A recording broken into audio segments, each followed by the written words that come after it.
હમણાં એક ભાઈની ઘોડી ખોવાઈ ગઈ એટલે એને માનતા રાખી કે ભાઈ મારી ઘોડી જડી જાય તો હું 5 જણને જમાડીશ.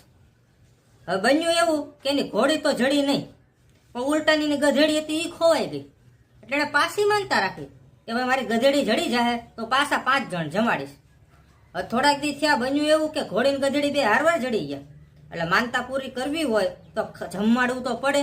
એટલે એને 10 જણને જમવાનું આમંત્રણ આપ્યું. એમાં 5 જણને જમવા આની કોર બેહાડ્યા ને 5 જણને જમવા આની કોર બેહાડ્યા. હવે એમાંનો ગામનો કોઈ વ્યક્તિ નીકળ્યો અને એને પૂછ્યું કે તમે 5 જણને આની કોર ને 5 જણને આની કોર એ રીતે જમવા કેમ બેસાડ્યા, 10 ને હારવાર કેમ નહીં?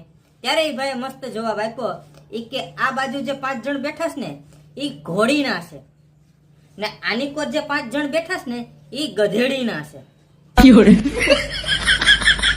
તો આવા જ ઇન્ટરેસ્ટિંગ વિડીયો જોવા માટે ચેનલ સબસ્ક્રાઇબ કરી આ વિડીયો તમારા દોસ્તો સુધી અવશ્ય પહોંચાડો.